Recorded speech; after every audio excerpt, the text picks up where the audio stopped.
Broadcasting Company. Sa Pilipinas, iisa lang ang radyo. The country's friendly station. Radyo Natin. Aduna ka ba'y suliran sa kinabuhi? Wala ba'y kalinaw ang imong hunahuna? Buot ka bang magkaangkon o paglaom sa kinabuhing dayon? Ani ay programa sa radyo nga gimugna alang kanimo Balik sa Dios.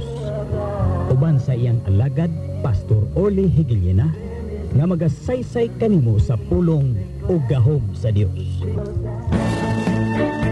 Hello, kumusta? Ug maayong buntag kaninyong tanan mga kaigsuonan. Welcome na usab ning atong tulumanon sa radyo Balik sa Dios nga inyo mabati matag Domingo. Gikan sa alas 6:30 hangtod sa alas 7 sa buntag dinhi lamang ning labing una ug labing lanog nga radio station sa probinsya sa Biliran, ang 103.9 Radyo Natin FM. So ning buntaga ulan-ulan, gabi kusog kayong ulan so kamong naadaplin sa sapa o ka anaa sa pangpang ayaw mo pagkumpiyansa ha. Unya amping ta nga dili ta maulanan kay ning panahon na uso kayo ang sipon, ubo o gihilanat. So atong ampingan ang atong kaugalingon nga dili ta masakit kay lisod na. Og ning buntaga hilabihan man kabugnaw ang uban diha nagpaumok-umok pa. Bango na kay Domingo karon og manimbata uban sa atong pamilya. Ayan, salamat diha sa kalubian mga kaigsuonan sa kalampusan sa atong krusada sa Barangay Labtik og sila Mananalo sila, si Rokina Dimate. Salamat kay akong natagpuan ng akong mga paryente diha og mga kaigsuonan. Og padayon mo nga mga lagad sa Ginoo, nag-ampo mi alang ninyo og kang Pastor Noe Felicia uban sa tibok Iglesias Balik sa Dios diha sa Kalubian. Og atong mga kaigsuonan diha sa Villa Consuelo, sila Sir Adelaida sa inyong pagsimba diha karon uban sa taga-Eden. Salamat kayo og sa Villa kaniya. Kuto sa maabot ning atong Sibya mga kaigsuonan, higala maayong buntag kaninyong tanan. Og belated birthday greetings ngadto kang Inday Erika Payos, kang Brother GR Fernandez, kang Nanay Sinda Butastas, o kang Intoy Caleb Joshua Pilapel, o kang Sister Chris Sabukuan, o kang Sister Hannah Bornelio, o belated birthday greetings ang Sister Delfa Bernardes, Brother Noel Budanyo, o Sister Crisel Abria, o Sister Natalie Balidbed, o sa akong anak nga si Vasti Higiliena. So salamat kayo, pagampun ako nga ang Dios padayon na magahatag sa dlugay pang katuigan ninyo ha, uban ang panalangin gikan kaniya. Nay matawag nga awit sa dilay pa nga itong mensahe.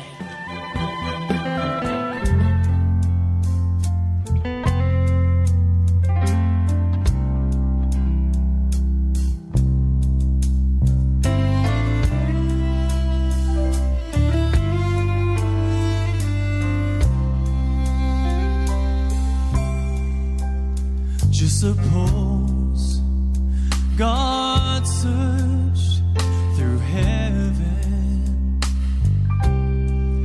and couldn't find one willing to be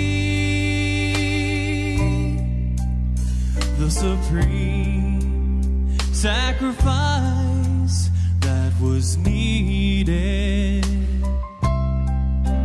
that would buy eternal life for you and me.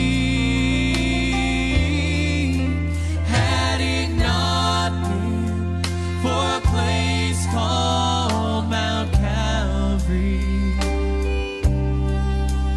had it not been for the old rugged cross,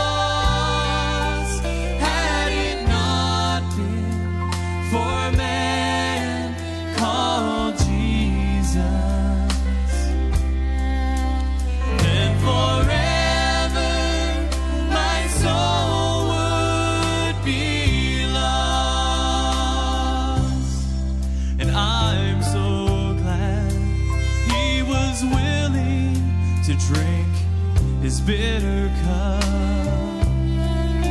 Although he prayed, Father, let this pass from me.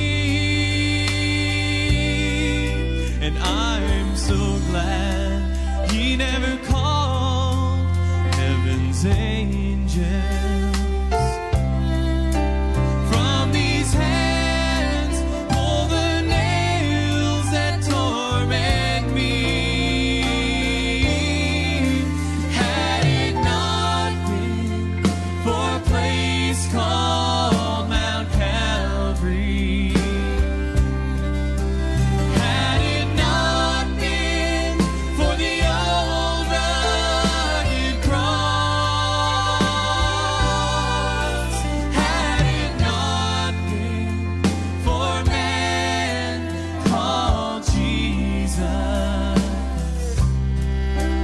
then forever my soul would be lost. Had it not been for a place called Mount Calvary, had it not been for the old rugged cross, and had it not been for a man called Jesus, then forever my soul would be lost. Had it not been for a man called Jesus, then forever my soul would be lost.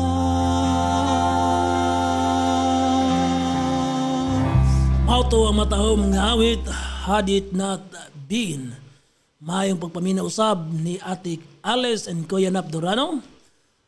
Og sa akong ugangan nga sinalay Rachel o si Sister Josefina, mga Morello family, Badong family, Payos o Stanislao, Cabalquinto o Puerta, Gahom, bisan pa ang mga Bornelio. So kaninyong tanan, mayong buntag. Dihay tao nga misa kayong barko padong sa Manila. Unya, igo-igo lagi ang iyang kwarta sa ticket.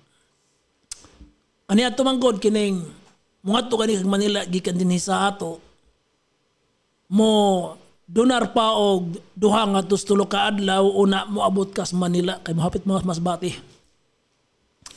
So kining maong tao miadto ni siya og nahibod ngan siya siyang kauban kay inigbagting na sa tingkaon. Kining maong tao moadto raman siyang tihiras o niya magsima-sima sa crackers niya nga da. Mao to iyang routine sa iyang kinabuhi sa barko. Kada kaon adto siya sa tihiras o niya magsima-sima. So hapit na sila moabot sa Manila. Ang iyang katapad gipangutana na siya, "Sir, naobserbahan ta ka nga inigpangaon, inigbagting mo adto kalas imong tihiras. Di ka mo uban namo ngadto sa kusina aron mga unta." Mingon siya, "Sir, ang akong kwarta sir igo ra gyud sa ticket. Di ko kapalit sa pagkaon." Tubag ag iyang kauban, "Sir, wa ba day ka mahibaw nga sa pagpalit nimo sa maong ticket, apil na ni ana ang imong ticket sa pagkaon?" Diha pa siya naka-realize. Pero ulahin na tungod kay tidunggo na sila sa Manila. Ang moral lesson aning maong istorya mga kaigsuonan, kining problema sa pagka-ignorante. Kasi pagkatinuod la, daghan ta og mabatian nga mga istorya, kasinatian nga ang uban nahimong kataw-anan tungod sa pagka-ignorante. Usa ko niya na dito sa Manila. Bago ko sa Manila. Ang uban nakasamaan tungod sa pagka-ignorante. Onya, ang uban napasanginlan may nailad ang uban gayod na disgrasya tungod sa pagka way alamag kung pagka ignorante. Busa mga kaigsunan ko ning taknaas kabuntagon, importante jud nga magtuon ta. Kay matud pa sa usa ka author, learning is lifetime. Kung baga samtang naginhawa ka, nagtuon ka. Okay, busa ayaw pagpabilin nga ingon ana. Dapat ang magtuon, magduki-duki arong dili ta mahimong ignorante og dili ta mabiktima. Kay matud pa sa usa ka magsusulat, kung ang usa ka tao napakyas sa unang pagkataon, tawgo nato siya og biktima. Kumbaga nasayop siya. Pero og masayop na po siya sa ikaduwa og maula gihapong sayop, dili na siya biktima, kundi tao siya nga tanga. Tanga. Busa kinahanglan gid. Labi na mga kaigsonan sa espirituhanong mga butang.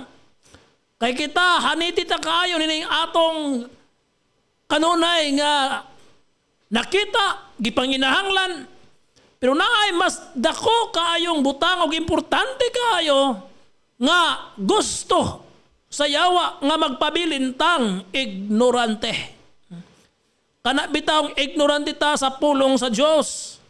Importante ta, ignorante ta gikan sa kamatuoran, mahitungod sa kinabuhi, sa panalapi og bisan pa sa kinabuhi nga walay katapusan nga gisaad sa Dios ngadto sa mga tao og apil nako og ikaw ni anak.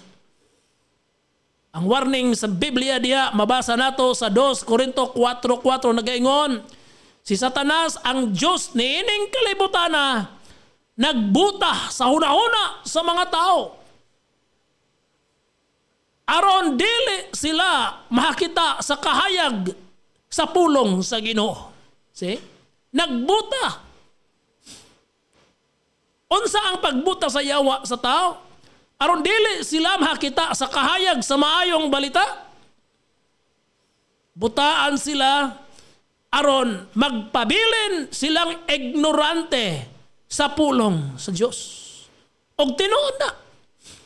Kadaghanan sa mga tao karon mga kaigsuonan na makita mo nga naa nagsimba, naa uban hilabihan gyud kadibuto kaayo.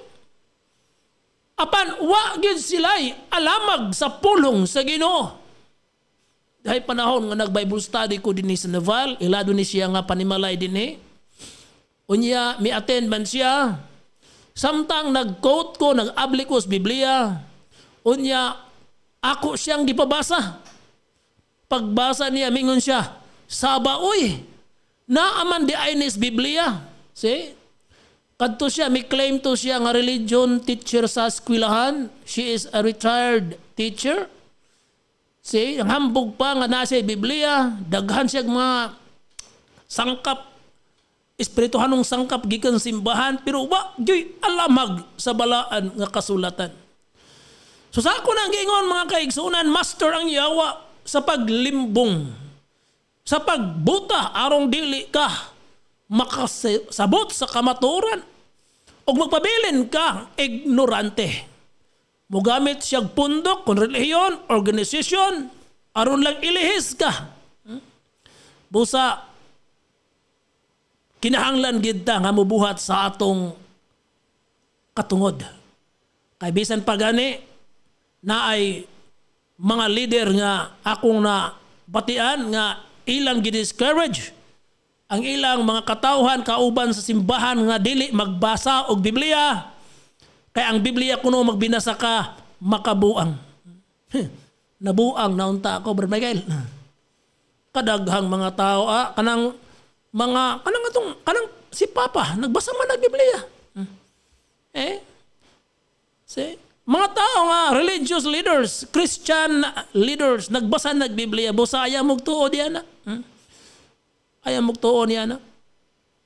Ug naapay uban nga moingon nga sila ra kuno ang gitagaag katungod nga muhubad sa Biblia. Exclusively ninmo ano? Imo ra gayud. Way katungod ang uban muhubad. Basta napagani uban tingali mas maayo pa sa imo muhubad. Ang uban kinagyong kontrobersiya kaayo sa atong sosyedad karon as far as spiritual or word of God is concerned. Kining mabasa nato sa John 3:3 nga nag-ingon si Ginoong Hesus, gawas ko ng tao magpakatao pag-usab kung born again. Dili ka makasulod sa ginharian sa Dios.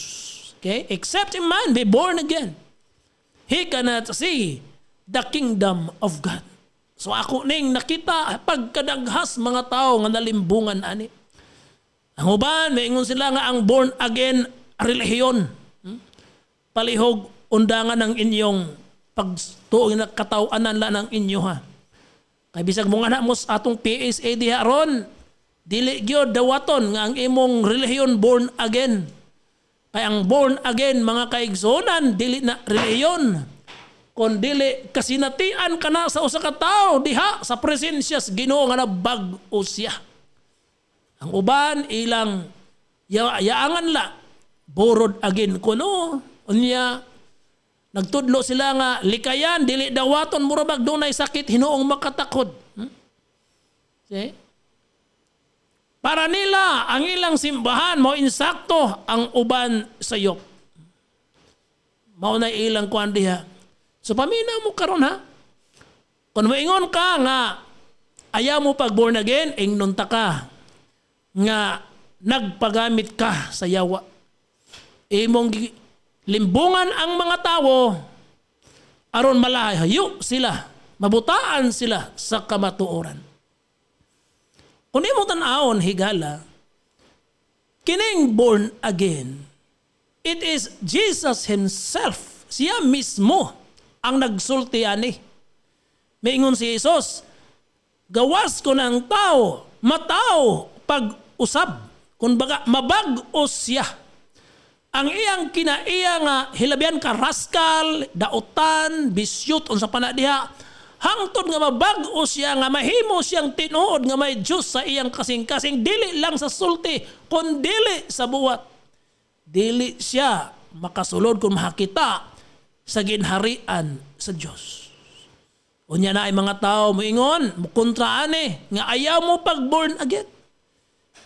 See, the moment nga imo nang isulti, dili na pulong gikan nimo kun dili pulong na gikan sa yawa. Kay anybody who opposes Jesus sa iyang mga pulong is of the devil. Hamali ko na. Bisag kinsa ka pa, I don't care sa imong position diha sa sosyedad, sa simbahan. Basta mo oppose ka nga ang tao dili dapat mag-born again. Kana mga kaigsonan, dili na iyas Ginoo. Kay si Jesus mismo mo ay maingon, kinahanglan kang mag-born again and then you oppose it. Wa ka lang makaalinggat.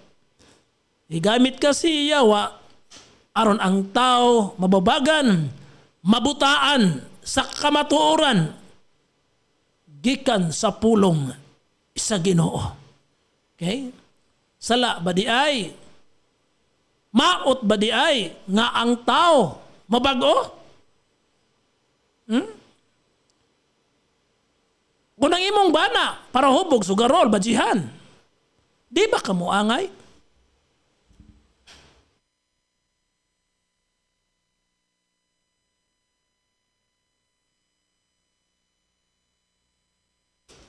Di ba ka moangay nga mausab, mabuutan siya o mawad-an siya bisyo? Maunay kababuton sa Ginoo. Pero nganong naamay mga tao nga dili mo ingon gustuan na. Higala ingnon ta nga way lain nga dili gusto ang tao mabag-o. Maurag yun ang demonyo. Ang balik ko na. Way lain nga dili gusto nga ang tao mabag-o. Maurag yun ang demonyo. See? Busa, mga pastor, mga pare, workers, maayong buntag ninyo ha. Ato ning itudlo. Ato ni itudlo sa mga tao nga naasimba. Dili kay ato ato silang palikayon. Kay mauni ang hagit sa Ginoo nato nga dapat ang tao magbag-o. O dapat ang awahago nato sila sa pagtuon sa pulong sa Diyos. Pagbasa sa pulong sa Ginoo, arong dili sila maignorante. Kay matud pa sa father sa Catholic Church nga si Saint Jerome, maingon siya, ignorance of the Bible is ignorance of Christ. Akong balikon ha, ang pagka-ignorante sa Biblia, ignorante sila ni Kristo. Muna nga dili ka makumbinsis tao. Bisag unsa pa ka well-versed nimo diha sa imong reliyon, kung dili ka suhito, wa ka magtuon sa pulong sa Ginoo, nagkinabuhi ka nga dili subay siyang kabubuton nga naman, wa kay Kristo diha sa imong kasing-kasing, tungod kay wa ka mahibalo sa pulong sa Dios. Busa, akong balikon sa atong istorya, susiha pag-ayo ang ticket sa barko nga imong napalit, imong gisakyan, kay tingaling magmahay ka. Mo claim ka tingaling nga naa ka na'y relihiyon, nagsimba ka, pero mga kaigsuonan ang tinuod, wa kay kalibutan sa mga pulong sa Dios nga naa sa balaang kasulatan. Muna kag jail diha sa atong provincial jail, alam mo mangutana ka, doon na ba mo relihiyon din eh? Wa gimingon nga wa sila relihiyon. Naa sila relihiyon, naa sila simbahan. Pero naa sila sa jail. Adik, kriminal, nangalunya, nga naman, tungod kay naala sila relihiyon. Pero wala sila relasyon sa Ginoo. Na-feed up sila sa ilang relihiyon. Pero wala sila tinuod nga relasyon sa Diyos sa ilang relihiyon. Nabutaan sila. Igo na nila nga musimba. Naa sila maingon nga ilang simbahan. Pero si Kristo wala jud sa ilang dughan. Si Ginoong Hesus maingon sa Juan 8:32, seek the truth, and the truth shall set you free. Pangita ang kamatuoran, ug ang kamatuoran maghatag kadimo sa kagawasan. Ug way lain nga kamatuoran higala nga atong mabasa si Ginoong Hesus lamang. Maingon siya sa John 14:6, ako ang dalan, ako ang kamatuoran, ug ako ang kinabuhi. Walay bisan kinsa nga makaadto sa Amahan kun dili siya moagi kanako. See? Mauna ka kinahanglang may knowledge ta, makamao ta, may alam ta ni Ginoong Hesukristo ug way laing libro nga makatabang nato aron maghatag nato kahibaw, maura gyud ang balaang kasulatan. Higala nga naminaw karon, gihigugma ka sa Dios, gihigugma ka sa Ginoo. Ug sa iyang pagpakamatay sa krus, iyan ang giapel ang imong kaluwasan. Iyan ang giapel ang imong kaayuhan. O iyan ang giapel ang imong kagawasan.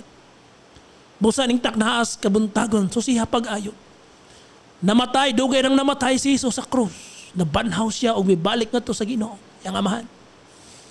Tingali, may claim ka nga Kristohanon ka, pero wa ka mahibaw sa daghan pang mga benefits nga apil ni ana sa imong pagka-Kristohanon. Ug imo lamang ka nang mahibalan sa dihang kinasing-kasing ka nga mangita sa naong sa Dios, magampo, magtuon og musimba. Ug kun imo nang buhaton sa kinasing-kasing gayon, ipakita sa Ginoo nimuha ang mga butang nga wala puma panimo makita, wala panimo masinati gikan kaniadto. Tugot ko sa pagampo alang kanimo. Ginoo, salamat kayo. Lord, salamat kayo sa imong gugma alang namo. nga nining panahon na karon Ginoo gikinahanglan jud ang kahayag sa imong mga pulong aron magagiya kanamo magalamrag sa among mga alagianan. Ug labaw sa tanan Ginoo magahatag namos kasiguruhan sa kinabuhi nga walay katapusan. Lord, nagaampo ko sa mga katawhan karon nga naminaw. Ikaw Ginoo magapanalangin kanila. Tagay sila kasibot nga magtuon sa imong pulong sa kinasing-kasing gayon. Nagaampo ko sa mga religious leaders, pastor, pare, ministro, tanang religious leaders, oh God, na dapat ang kamaturan sa imong mga pulong mo itudlo Ginoo. Ug naay burden na ikabugaton sa ilang kasing-kasing nga ang mga katawhan mutubo espiritual matudluan sa insakto aron Ginoo sila dili mahimong ignorante, dili palabihon ang garbo sa relihiyon kundi garbo sa pagkakristohanon nga naa gyud diha kanimo. Ako nagahampo sa mga political officials, sa mo Ginoo mga tigpaminaw sa mga sponsors ug bisan pa nimong station. Salamat kay Lord og panalanginan mo sila. Ayuhon mo sila gikan sa balatian, tagbua sila sa ilang mga panginahanglan. Dalaygon ka sa walay katapusan in Jesus name. Amen. Wala na ko'y panahon mga igsoon o padayon kong ga-invite niyo sa pag-join sa among Sunday service karong adlaw. Balik sa Diyos at banglang sa evacuation center tunga sa agpangi og talustusan. Kung galing wala kay sakyanan na may service ang church, pwede kang mo text nako 0997-405-6581 0997-405-6581 aron makuha ka sa imong nahimutangan dinhi sa Naval. Hangtod sunod gayon sa mga oras og istasyon kini si Brother Orly mayong kanimo gihigog makasa Dios og alagara siya sa kanasing-kasing gayon. God bless. Through all the pain that life may bring, there's no other hope that I can lean upon. Lead me, Lord, lead me all my life.